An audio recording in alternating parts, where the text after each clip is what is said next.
Trapped in Two Dimensions. A Salvia Divinorum 5x extract and cannabis trip report. Posted to earwid.org by Sam on February 3rd, 2021. I smoked about a half gram of 5x salvia in a pipe. About 5 minutes after I decided that the salvia had no effect on me, my friends and I, the others had not smoked salvia and were acting as sitters, decided to smoke some weed. I took 2 very heavy hits from the pipe and disappeared. I could still see the others in the room, but the dimensions of the room had become grossly distorted. I thought that I was simply stoned from the weed and so said nothing. Pretty soon, I started laughing to anything that was said, caused by the weed. However, this leads me to my first other world. I was hung upside down with my head resting on an infinitely long conveyor belt. Everything was black, and the conveyor belt was just the outline of a conveyor belt, 2 white lines stretching off into nothingness. There was still a small window through which I could see the room and everything else. The conveyor belt was moving, and on it were bumps which were hitting my head at the rate of my heartbeat. My heartbeat had become incredibly loud by now, and everything, my breath, my laughter, was to its rhythm. Someone would say something, and one of my friends and I both started laughing at them, the typical stoned laugh where I can't stop. I felt compelled to laugh, because the bumps on the conveyor belt were forcing the laughs out of me. I looked at my friend and realised that he too must be hung over a conveyor belt in his imagination, and that he too was struggling to get out of it. Suddenly, I was off the conveyor belt and back to a full view of the room. Everything was in 2 dimensions, however. The distance meant nothing any longer. Everything looked huge, and I had no idea how long the room was. I lay back on the bed and felt my legs spanning towards infinity. At that point, the picture started to fragment. It looked as if I was looking at one of those walls of television screens, with each image showing the same thing over and over. I think that the images were still all in 2 dimensions, but they were rapidly becoming too small to see. I kept zooming away from the wall of screens, which could either look concave and bending over me, or convex, like it would turn into a huge ball of images. It's difficult to say which. At this point, I finally realised I was under the salvia's effects. I felt as if it had trapped me within it. There was a roaring in my ears, and the wall of television screen started to go fuzzy and blur out. Out of this blur, a single small image of the real world, like a window on a computer, began to clear up, and I could see the room again. I managed to force out a call for help in a voice that was not my own. I was really trapped inside the salvia, but I could manage to control the body that was out in the real world enough to call out. I managed to get my friends to call 911 and to splash some water over me. I could feel the water, but it wasn't happening to me. It was happening to that body that was still in the real world. I asked someone to rub my legs down. I can't remember if they did or not, as I could feel nothing. Suddenly, I could feel the cold air from the open window behind me hit me, and everything started to clear up. The room reverted back to 3 dimensions, and I lay back panting. I started telling my friends what I'd seen, but I couldn't describe it. As I was speaking, however, I could feel myself slipping back in. The 3-dimensional images started to slide over each other again, and reverting to the 2-dimensional world. My mind was detached from this world, and I was seeing it all on a huge screen. On a screen, however, things looked like they're in 3 dimensions, even though they're in 2. This really was 2 dimensions that I was experiencing. Cardboard cutouts of people of impossible sizes overlapping each other. My location in space no longer made any sense either. I was just here. Everything else was a picture that moved as I moved, and places didn't mean anything anymore.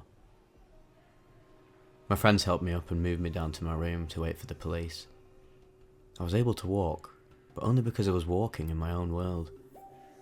I controlled a huge body, detached from this 2-dimensional world that I could see about 3 feet away from me. The steps were easy. They were just a flat path on which I knew to put my feet between the lines. When the police came, my other body knew how to answer their questions, thankfully. I couldn't tell them about the 2-dimensional world I was also in, or ask how come 20 of them seemed to be able to fit in such a small room, when there were only 3 of them in reality, I think. I didn't tell them that I was shaking so much because I was scared and panicking, though I was obviously just shaking so much because of the drug. I couldn't believe that the whole world wasn't shaking to my shakes, which I could feel pulsing through my body. I knew how to behave because I could see myself as others saw me. This wasn't quite an out-of-body experience. Rather, it felt like I was watching the imaginary me who would be there were he not trapped in Salvia. I could see him watching the real world as if it was on a screen and answering the right questions. The next thing I knew, I was on a stretcher and inside an ambulance.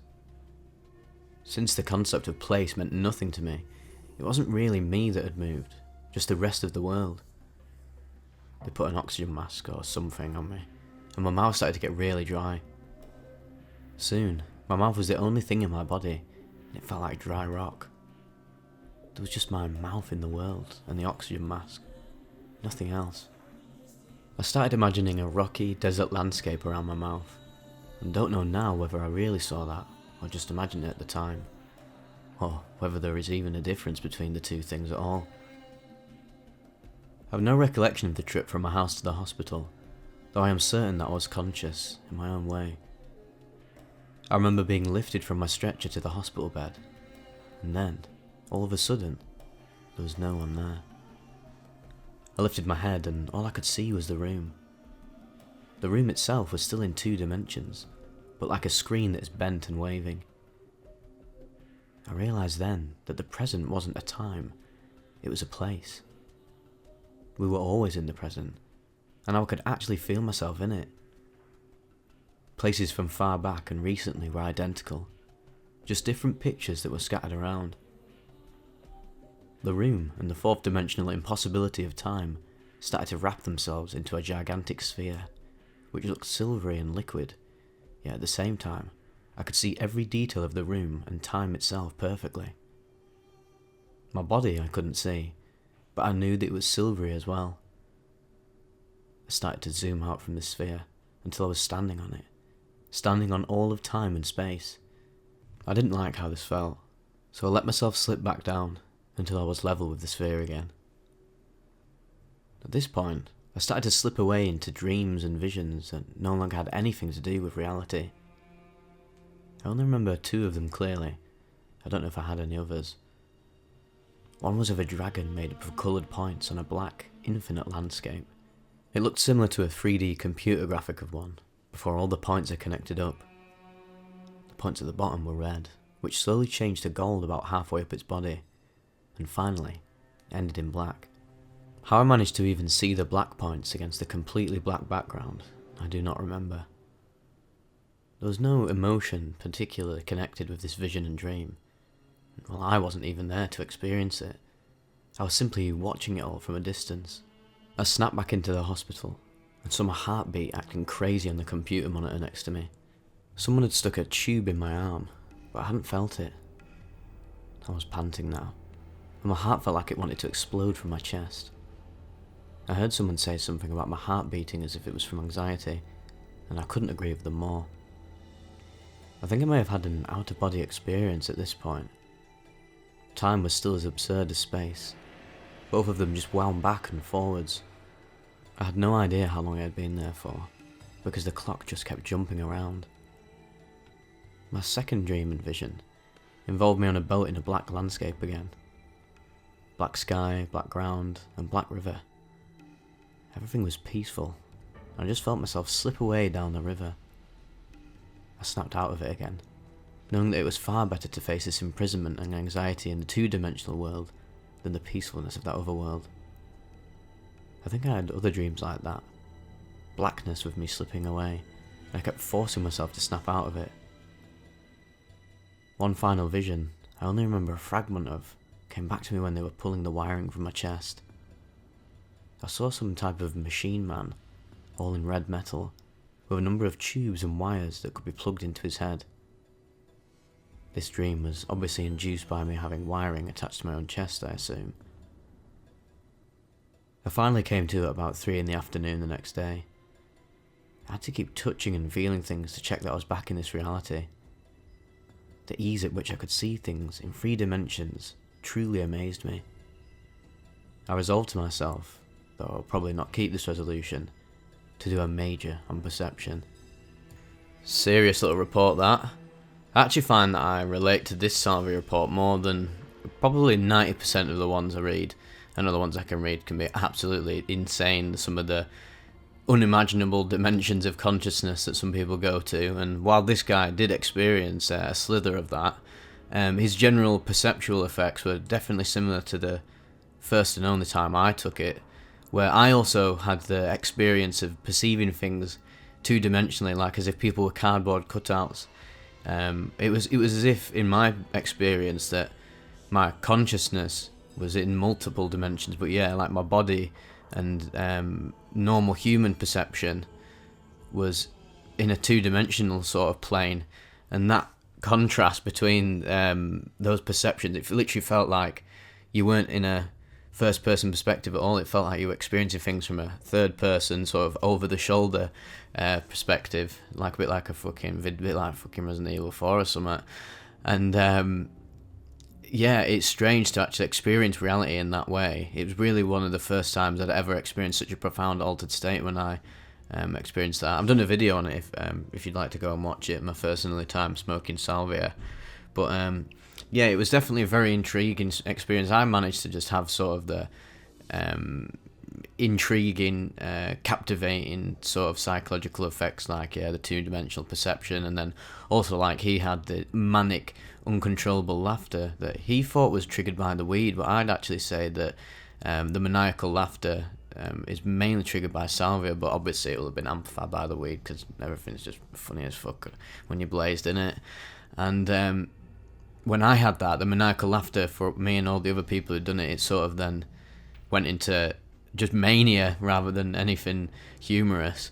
Everything was funny, and then it was like, why is stuff funny? And then I started like over-analysing shit. I was like, is this actually funny or not? And then that introduces like heightened levels of paranoia because you're so sensitive when you're in these altered states to especially crazy thoughts. I know I have been on dissociatives. So when I experience like a deep like experience, I believe these like ridiculous concepts, and they start to take legitimacy in my own mind, whereas if I was sober, I'd just be like, I'm just literally just daydreaming. I'm thinking about some other stuff. Like I've had experiences of being on dissociatives where I was thinking about all the possible dimensions of reality. I was like, well, if every possible dimension of reality exists, then there's a dimension of reality where I sort of have like an antichrist version of myself that is out. That's the whole purpose in existence is to stop me from existing and to make sure my life goes wrong. One that's constantly tricking me and tripping me up as I go along my life to ensure that it goes the worst possible route.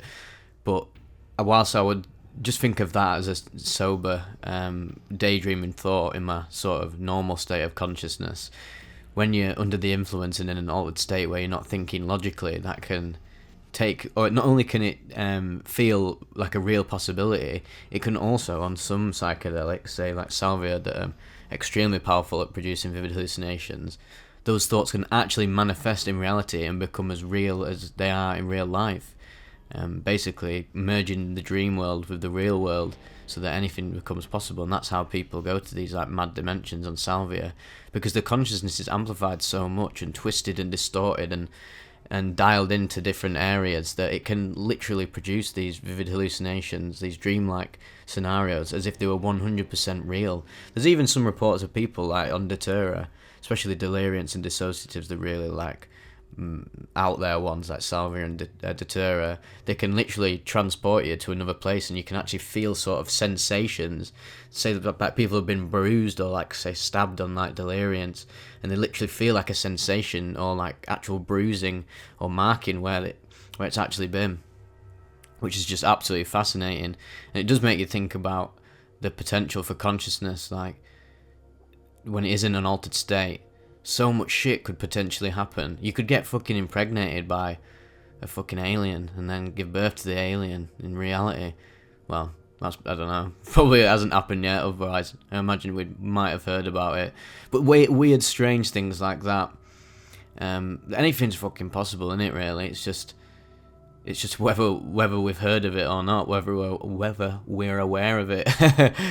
So yeah, this was another chunky one. I love these Salvia reports. Probably my favourites to read personally, because the experiences just vary so wildly. They can be absolutely transcendent, mystical experiences where people realise God, realise the infinity of the universe and love. Then there's people who've literally just gone to hellscapes and there's been no positivity that comes from it. Other people have been to hellscapes where they sort of learn deeply from the experience. It's just fascinating, the infinite possibilities of the psychedelic experience and how it can affect people's like consciousness and the trajectory of their lives. Yeah, I personally would vouch for doing Salvia if you know you can do it wisely. Most people, I'd say, can't. That's why a lot of these Salvia stories go wrong, and all the people I've known that have done Salvia have had nightmarish or just completely reality bending experiences that they weren't ready for, and they just wanted to get high. That's when you're gonna have a bad time, you know what I mean? But if you're, say, pretty into psychedelics and you've got a responsible trip sitter that can look after you, because I would recommend a trip sitter for every use of Salvia that you have. It's just not worth doing it by yourself, just based upon how confused you can get. Because another trait of Salvia, this is another thing that I experienced when I was on it, is which differentiates it from other psychedelic experiences, is literally forgetting that you're on the drug itself and thinking that this is just your new reality, or this is always how it's been. I had that sort of experience when I was perceiving things in a two-dimensional sense.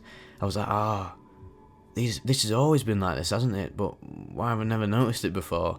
Which is a fucking head blag when you actually go through that. It's one thing conceptualizing these experiences through the trip reports and imagining them yourself, which you can do extremely vividly and sort of feel how it does. That's sort of like the essence of the feeling of what it's like. But actually directly experiencing it yourself is complete. It's complete of a ballpark. It's something else entirely. And that's why I say I keep going on about these scientists. That obviously a lot of scientists are for psychedelics, but then there are sort of the old-fashioned, traditional scientists, or ones who are quite biased towards their own materialistic worldview, where they won't actually do a psychedelic itself because they think that conceptualizing, theorizing about it is enough to understand it. It's like, nah, mate, when something affects your consciousness and alters it in that sense, you never will truly know it until you've actually experienced it yourself. So yeah, just a little ramble once again. Hope you enjoyed these little trip report commentaries that I do. And for some reason, people actually enjoy hearing me talk about stuff, which is fucking mad, to be fair. So yeah, hope you enjoyed it, and I'll see you in the next one. Adios.